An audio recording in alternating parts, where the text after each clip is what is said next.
Génome, diversité des génomes, les humains, parenté entre les humains. Nous allons parler aujourd'hui de diversité des génomes et de parenté entre les humains. Alors, c'est une partie qui n'est pas très facile à comprendre. On peut comparer des génomes pour différencier des individus. Mais, si on veut confirmer la grande proximité génétique entre tous les êtres humains actuels, eh bien, ce n'est pas une chose facile. Mais, cela conduit dans tous les cas à montrer, à témoigner, en fait, qu'il existe une véritable parenté. Les êtres vivants sont tous parents les uns par rapport aux autres, à divers degrés, évidemment. On ne va peut-être pas dire, on va avoir du mal à penser qu'un moustique est un parent. Et pourtant, si on remonte dans le temps, il y a des caractères communs qui montrent que si on poursuit cette remontée dans le temps, on arrive à, par exemple, Lucas. Bon. Comment mettre en évidence les différences génétiques entre les individus, d'une part. Donc, différences génétiques entre les individus, donc des individus sont différents génétiquement les uns des autres. Ça, c'est un fait avéré. Mais, comment également montrer qu'il y a un degré de parenté plus ou moins important entre tous les êtres vivants actuels aujourd'hui, que ce soit les plantes, que ce soit n'importe quel animal, les êtres vivants sont tous parents. Donc il y a un certain degré de parenté. Alors, il faut bien faire la différence entre les différences génétiques entre les êtres vivants et la parenté. L'un n'empêche pas l'autre. Bon, la génétique, c'est quelquefois assez compliqué à comprendre. Bon, nous allons essayer d'y parvenir. La séquence du génome contient ce que l'on appelle une identité génétique. Il ne faut pas confondre l'identité génétique avec les empreintes génétiques. Identité génétique va correspondre à une séquence dans le génome, c'est-à-dire une séquence au niveau des ADN. Alors, si on prend l'ensemble des molécules d'ADN, les 46 molécules d'ADN que contient l'espèce humaine, évidemment, il y a une séquence qui contient de très très nombreux nucléotides. Bon. Si on regarde une empreinte, si on parle d'empreinte génétique, il s'agit de bien autre chose, mais les deux sont reliés, évidemment, séquence et empreinte sont reliés, mais nous allons en parler tout à l'heure, nous allons parler des empreintes tout à l'heure. Commençons par la séquence des génomes. On peut connaître l'ensemble des allèles que possède un individu. Donc, il faut une information, il faut savoir la séquence, il faut savoir qu'elle est de 2 fois 3 milliards, 2 fois 3 milliards de paires de nucléotides dans le génome humain. 2 fois 3 milliards. Un premier séquençage a été fait en 2003, après 13 années de recherche, et ces années de recherche ont été faites en parallèle par environ 20 laboratoires dans le monde, pour un coût de 3 milliards de dollars, si on parle des dollars. La séquence a été publiée en 2004. C'est en fait une mosaïque de 5 individus qui sont restés anonymes et qui avaient différentes origines et qui faisaient partie des deux sexes. Ce projet a été suivi par le projet 1000 génomes, dont l'objectif était de cartographier la diversité génétique humaine en séquençant des génomes qui provenaient de tous les continents. Alors bien sûr, vous allez me dire 5 personnes seulement. C'est pas très représentatif, évidemment. Maintenant, apparemment, les choses étaient sérieuses et apparemment, c'était suffisamment représentatif. Bon. Maintenant, nous n'allons pas discuter sur cet aspect du problème. Alors les résultats ont été publiés en 2015. Ils ont montré que les génomes de tous les humains sont identiques à 99,9%. Alors il reste ce petit pourcentage, de 0,1%. Mais bon, quand même, 99,9%, c'est pratiquement 100%. Donc en moyenne, ça correspond à une mutation de différence tous les 1000 nucléotides à peu près. Il faut faire des calculs compliqués. Donc comparé aux autres espèces d'hominidés, l'espèce humaine donc, possède donc la plus faible diversité génétique, ce qui témoigne d'une évolution à partir d'ancêtres communs plus récents. Bon, voilà, séquence de génome, on répète, la séquence, c'est-à-dire une alternance, enfin une séquence de nucléotides donc ATCG. Alors ATCG, ce sont des lettres évidemment, vous allez me dire, ça ne représente pas les nucléotides. Bon, ATCG sont des bases azotées, et puis avec un sucre, désoxyribose et l'acide phosphorique, ça forme donc des nucléotides. Il y a un enchaînement de nucléotides tout le long d'une séquence d'ADN. Bon, ça nous l'avons vu dans d'autres cours, nous n'allons pas en parler ici. Voilà, donc si on regarde, pourquoi est-ce que je vous ai dit que comparé aux autres espèces d'hominidés, l'espèce humaine possède la plus faible diversité, et j'ai eu l'air de montrer que c'était une évidence. Mais en fait, si on regarde la variabilité individuelle pour différentes espèces d'hominidés, donc pour 5, on va prendre pour 4 espèces en fait, on va prendre l'humain, le chimpanzé, le gorille et l'orang-outan,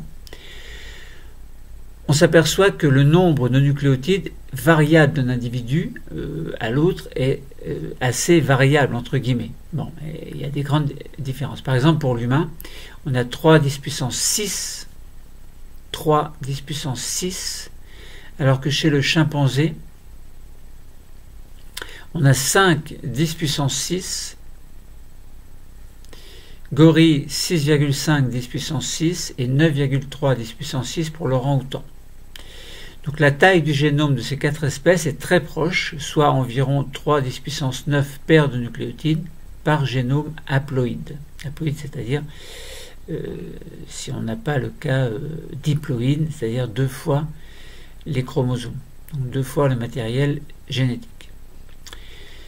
Bon, donc là on parle évidemment par exemple des cellules somatiques, alors que les cellules germinales ne possèdent, alors cellules somatiques pour diploïde et cellules germinales pour haploïde. Bon, voilà. Ensuite, essayons de voir les empreintes qui permettent de distinguer les individus sur la base de leur ADN. Alors, il existe une technique que l'on appelle la technique des empreintes génétiques qui permet de comparer. Alors, il faut faire une PCR, il faut amplifier d'abord, sinon les choses ne sont pas simples. Donc, on peut comparer donc 13 séquences qui sont très variables suivant les individus et qui sont constituées de répétitions plus ou moins nombreuses de quelques nucléotides. Alors, ça peut être par exemple GATA, on va dire GATA. Par exemple, la séquence, alors il faut avoir devant soi une empreinte génétique, évidemment, donc si par exemple on prend l'empreinte génétique, donc dans le document qui est devant moi, on a des pics qui vont correspondre à une séquence. Donc chaque pic qui correspond à cette séquence est caractérisé par sa position, qui va dépendre du nombre de répétitions, donc qui est indiqué en abscisse sur le schéma. Alors chaque individu est diploïde et possède donc 2 allèles qui seront différents ou identiques de chacune des 13 séquences. Alors à noter que X, Y sont des marqueurs spécifiques des chromosomes X et Y et que l'on peut retrouver évidemment sur les empreintes génétiques de 2 individus. Par exemple, on a un individu A et un individu B. Par exemple, l'individu A est un garçon, l'individu B est une fille, une femme. Donc un homme, une femme. Alors on a 13 séquences très variables, on a dit. 13 séquences très variables, par exemple, donc ça peut être D3, D5, VWA, THO1, D13, D21, D8, D7, TPOX, D16, 018, CF1PO et FGA. Alors, pour l'individu A, on a par exemple, pour D3, on aura 14 et 18. Alors, ça veut dire quoi? 14 18.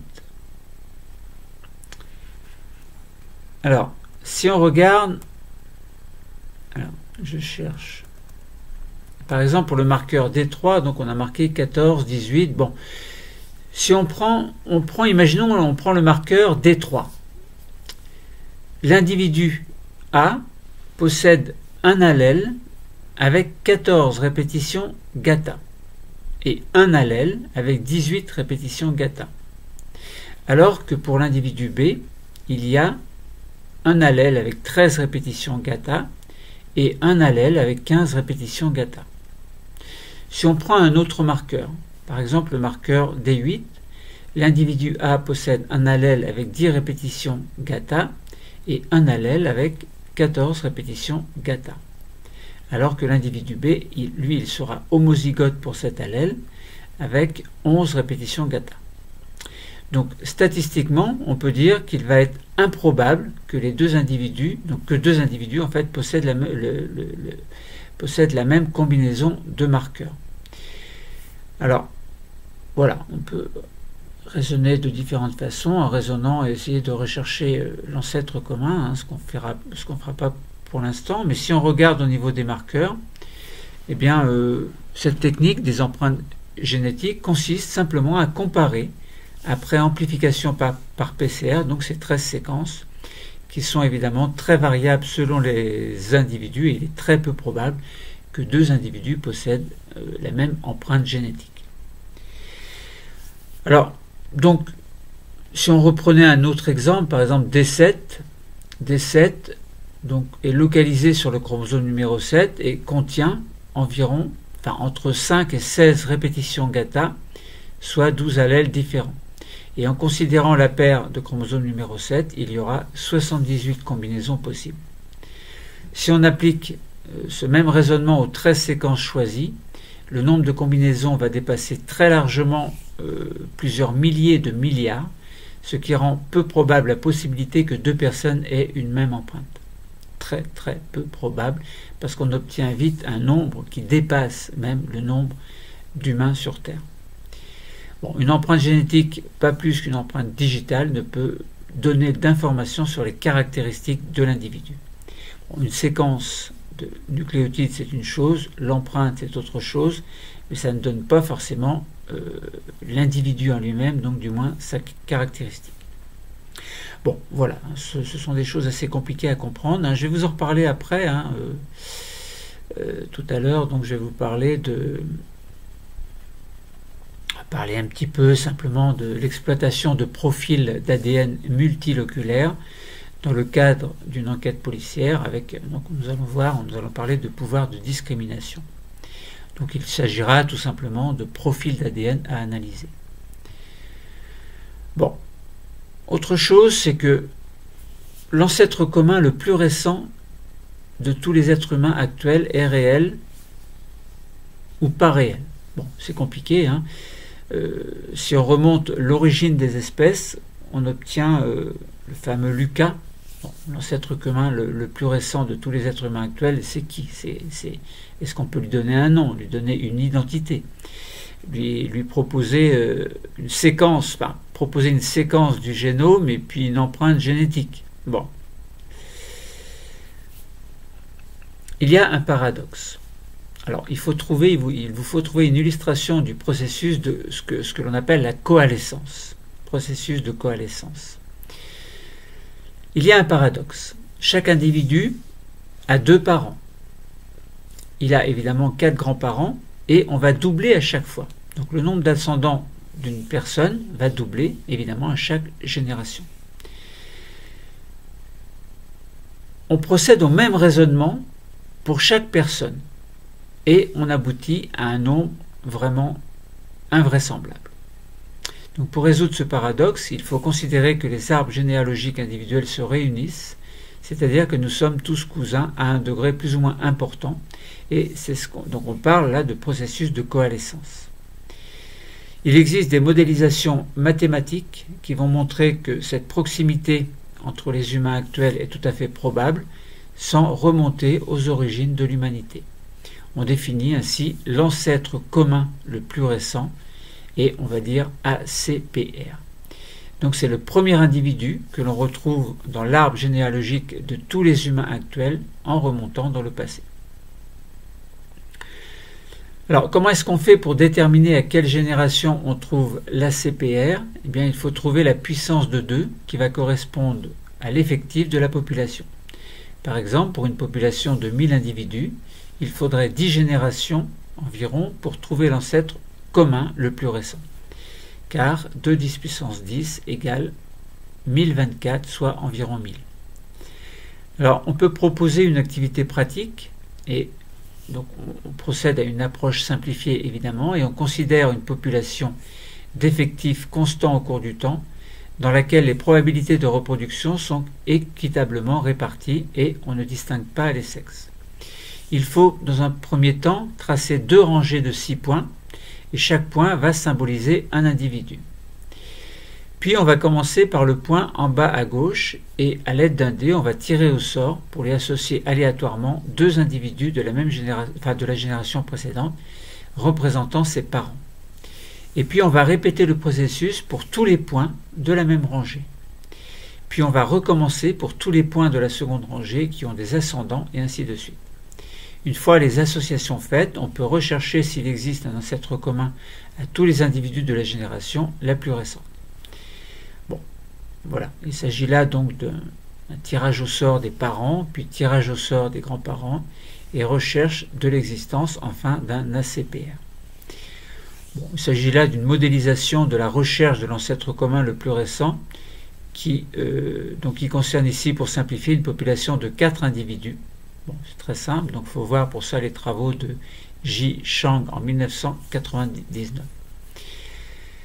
Alors évidemment, ces modélisations sont beaucoup trop simples pour être directement applicables à l'humanité entière, mais peuvent néanmoins s'appliquer à des situations réelles.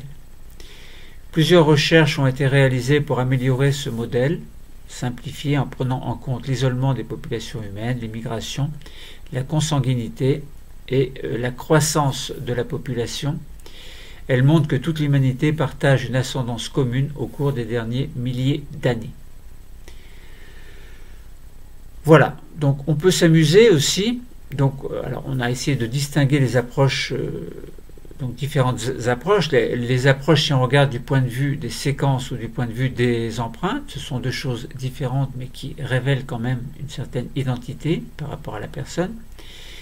Bon, on peut s'amuser, ce que l'on va faire après, à estimer le nombre théorique d'ascendants de chacun d'entre nous il y a 1000 ans, ainsi que l'âge de l'ACPR de l'humanité actuelle d'après le modèle mathématique proposé. On considérera une génération tous les 25 ans et on pourra éventuellement discuter les résultats.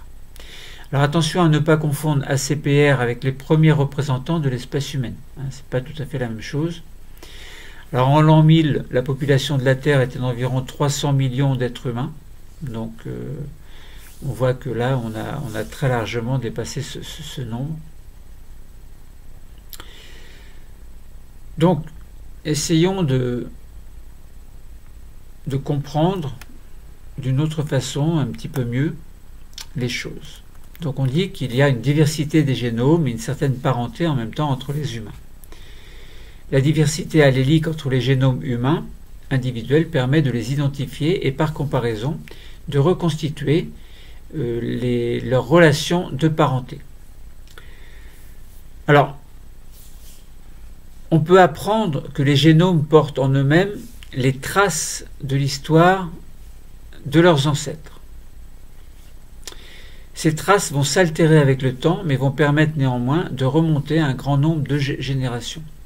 Alors, différentes méthodes vont permettre de rechercher et d'exploiter des documents qui vont montrer comment a été déterminée la première séquence du génome humain. Pour ça, on peut faire quelques recherches sur Internet et en général, on peut retrouver des choses assez facilement. Et on peut s'amuser également à calculer le nombre de générations humaines successives en 1000, 10 000 et 100 000 ans et en déduire le nombre théorique d'ancêtres de chacun d'entre nous à ces dates. Puis, évidemment, il faut en discuter. Bon, l'idée c'était d'approfondir plusieurs questions générales avant d'aborder donc ce que l'on va appeler l'évolution humaine. Donc on parle d'identité génétique, qu'il ne faut pas confondre avec la technique des empreintes génétiques surtout.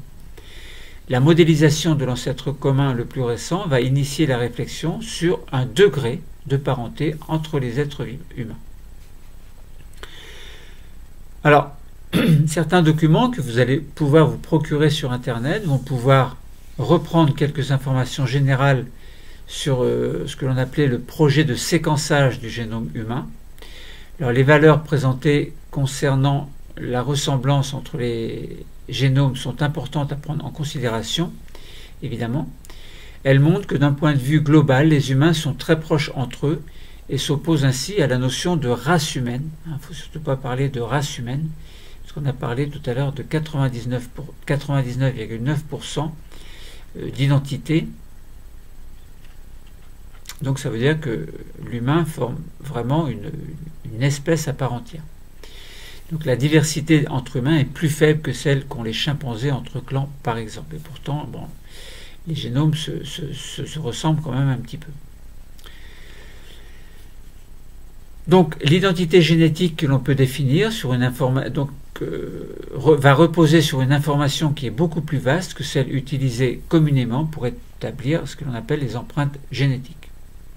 Donc on s'est intéressé à un nombre réduit de marqueurs, par exemple 13, sans compter le marqueur qui est spécifique des chromosomes sexuels, et chaque marqueur est caractérisé par un nombre variable de répétitions.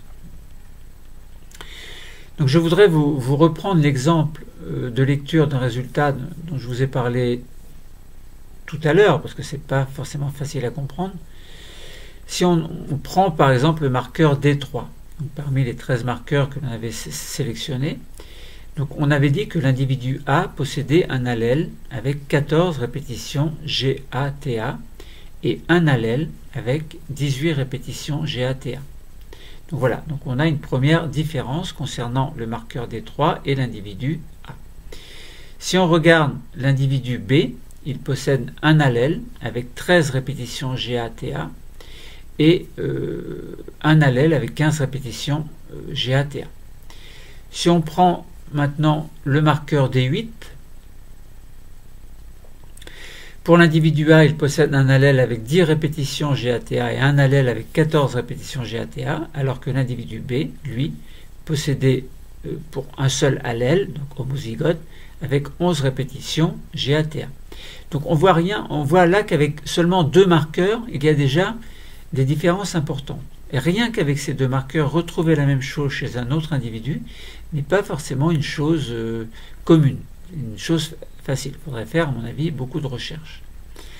Donc, si on regarde tous les marqueurs, donc c'est les 13 marqueurs, si on prend l'idée de comparer les 13 marqueurs sur l'ensemble des individus de la population, on s'apercevrait très vite que qu'il est très improbable que deux individus possèdent la même combinaison de marqueurs. Et c'est ce qui est utilisé au niveau de la police pour rechercher certains criminels dont je vous parlerai un petit peu tout à l'heure. Donc statistiquement, c'est pratiquement impossible que les 13 marqueurs, les différents allèles correspondant aux 13 marqueurs, se retrouvent sur deux individus. Ensuite, si on voulait modéliser l'ancêtre commun le plus récent, ce serait quand même assez compliqué. On pourrait déduire le nombre théorique d'ancêtres à différentes générations, c'est pas simple, les choses sont compliquées. En réalité, des chercheurs ont travaillé, comme je vous l'ai dit tout à l'heure, sur cette modélisation. Par exemple, Joseph Chang, dont le modèle simplifié est présenté dans l'activité que nous avons décrite. Un point remarquable et contre-intuitif de ce modèle est que la position de l'ACPR, donc l'ancêtre commun le plus récent, est très proche dans le temps. Donc une application directe le trouve à 30 générations seulement. Alors, évidemment, c'est pas du tout ça, c'est pas du tout 30, d'après le modèle. Donc il existe des modèles beaucoup plus élaborés qui vont prendre en compte la croissance des populations avec d'autres paramètres, comme par exemple ce que l'on appelle les facteurs de migration, la consanguinité, l'isolement géographique, etc. Et alors on peut remonter à une centaine de générations, c'est-à-dire moins de 3000 ans. Bon, ces résultats sont très surprenants lorsqu'on les compare aux estimations de l'origine de l'humanité qui est basée sur la transmission du chromosome mitochondrial, notamment dans l'espèce, donc chez les femmes, ou bien sur le chromosome humain, environ 300 000 ans. Bon. Mais cela est dû au fait que le nombre d'ancêtres communs évolue de façon exponentielle, là où la transmission des chromosomes est linéaire. La trace génétique de l'ACPR chez tous les humains n'est pas certaine. Tous les humains n'ont pas forcément hérité de ces chromosomes. L'ACPR n'est pas le seul ancêtre des humains actuels retrouvés à son époque, mais c'est le seul qu'on retrouve dans tous les pédigrés. Donc on avait dit, si on voulait résumer un petit peu, que l'empreinte génétique utilisait l'information de 13 sites dans le génome. L'identité utilise l'information de 3 milliards de bases d'ADN. Donc il ne faut pas confondre les deux, identité génétique et empreinte. L'empreinte génétique est beaucoup plus facile, plus rapide et moins coûteuse à obtenir. Elle ne fournit pas d'informations, notamment sur les caractéristiques physiques des individus. Évidemment, c'est pas possible. Ensuite, on peut donc si on estime par exemple que 1000 ans représentent 40 générations humaines, chacun aurait donc environ 2 10 puissance 40 aïeux il y a 1000 ans, soit 1100 milliards d'ancêtres.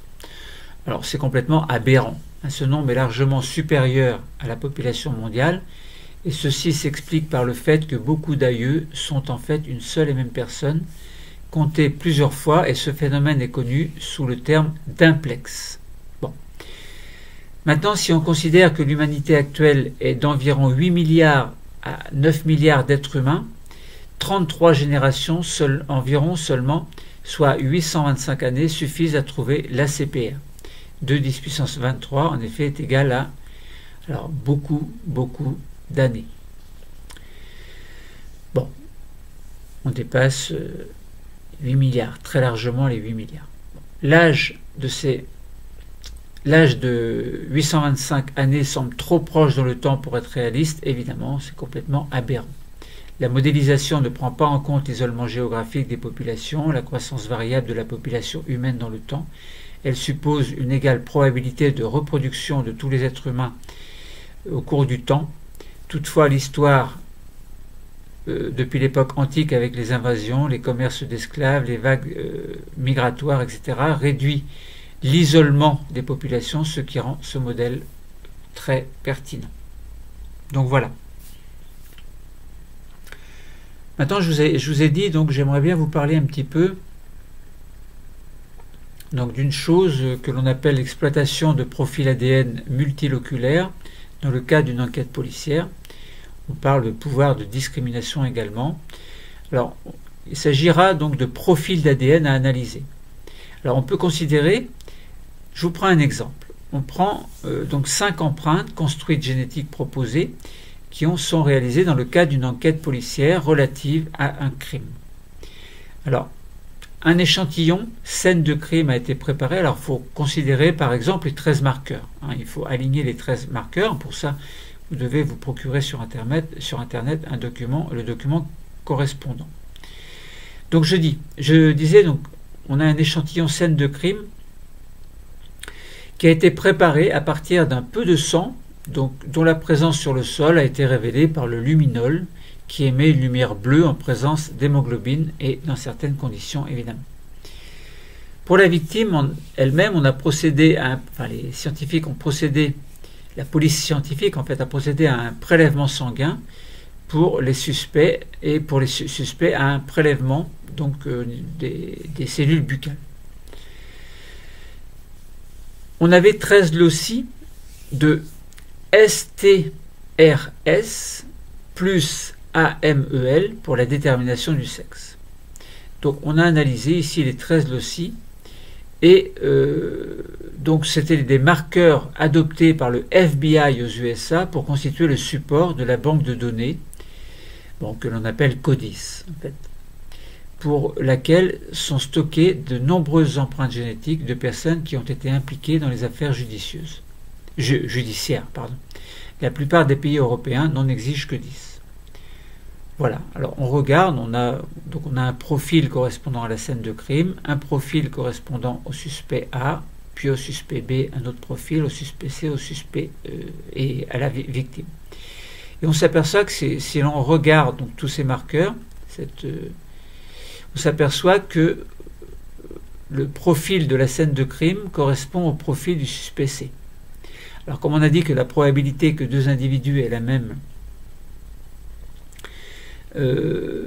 identité, on va dire, empreinte génétique, donc c'est très très faible, c'est pratiquement impossible. Si le suspect C a le même profil que ce que l'on trouve sur la scène de crime, c'est donc lui le coupable. Alors malgré tout, il faut faire attention, hein, parce que bon, il faut analyser, faire une analyse comparative des empreintes génétiques évidemment, donc là il faut faire un tableau de données, et on s'aperçoit que le génotype correspondant à la scène de crime correspond au génotype correspondant au suspect numéro C. Bon, donc là on voit bien que apparemment c'est le coupable.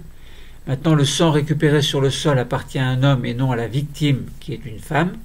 Le suspect C a exactement le même génotype pour l'ensemble des marqueurs que la personne qui a laissé du sang sur le sol de la salle où a eu lieu le crime, alors que les autres suspects ont un profil différent. Le suspect C a donc été présent sur la scène du crime et a laissé du sang qu'il a peut-être essayé de faire disparaître. Peut-être. Maintenant, c'est pas forcément, c'est pas parce qu'on retrouve ce profil identique à celui de la scène de crime que c'est le coupable. Ça peut très bien être une personne qui se trouvait ici et qui, pour une raison X, a voulu, par exemple, aider la victime, et donc du coup, on a retrouvé son sang. Donc ça ne veut pas dire que c'est le coupable. Bon, l'analyse ADN constitue pour le suspect C un élément à charge, alors que c'est l'inverse pour les autres suspects. L'enquête continue en prenant en compte les résultats de l'analyse ADN, et il est intéressant de savoir quelle est la probabilité de trouver dans la population à laquelle appartient le tout suspect C un autre homme qui a le même profil ADN que lui. Alors, pouvoir de discrimination des profils ADN, nous considérons que le suspect C identifié comme appartenant à la population américaine hispanique, quelle est la probabilité de rencontrer dans cette population le même profil génétique que le sien? Alors, on trouve facilement sur Internet donc des banques de données qui fournissent donc la fréquence des allèles, donc des marqueurs STSR, évalués sur les échantillons de population. Et ici, nous utilisons des fréquences qui concernent la population hispanique américaine. Bon, c'est de source FBI. Pour un locus donné, si P est la fréquence d'un allèle A et Q celle d'un allèle B, alors la probabilité de tirer le génotype AB, hétérozygote, est 2PQ. Et celle de tirer AA, donc homozygote, est P au carré. Voilà, donc on nous présente dans un tableau de données donc, des marqueurs STSRS. Donc il y a D3, TH01, D21, etc. On nous montre l'allèle, sa fréquence, le génotype, fréquence. La fréquence d'apparition du profil ADN du suspect C est égale au produit des fréquences d'apparition des génotypes de chacun des marqueurs. Et d'après le tableau, cette fréquence est égale à 4 fois 10 puissance moins 17, ce qui signifie qu'il y aura statistiquement dans la population étudiée un profil génétique avec tous ces allèles pour 2,5 10 puissance 16 personnes, ce qui est largement plus important que la population de la planète. Bon. Donc les profils ADN multiloculaires ont un pouvoir de discrimination énorme, mais ils doivent être utilisés avec précaution. Quand je vous disais, une personne peut très bien vouloir aider une victime sans forcément l'avoir tuée. Bon, il faut respecter donc un cahier des charges très précis. La construction et l'utilisation des fichiers nationaux et internationaux dans lesquels sont stockées les empreintes génétiques de nombreuses personnes pose des problèmes éthiques également sur lesquels il est indispensable de réfléchir. Bon, voilà, donc on a vu une application des empreintes génétiques. Par exemple, on a parlé donc de diversité des génomes et parenté entre les humains. On a essayé de montrer comment on met en évidence les différents, les différences génétiques entre les individus, avec leur degré de parenté également, notamment entre tous les êtres vivants aujourd'hui. Bon, les choses ne sont pas simples. Hein. On a parlé de séquences de génome, on a parlé d'empreintes génétiques, on a donné un exemple concernant la police scientifique. On a également essayé de comprendre l'ancêtre commun, le plus récent de tous les êtres humains actuels, jusqu'à remonter jusqu'à Lucas. C'est quelque chose de pas forcément évident à comprendre. Voilà, je pense qu'on va arrêter. Le cours est terminé. Merci.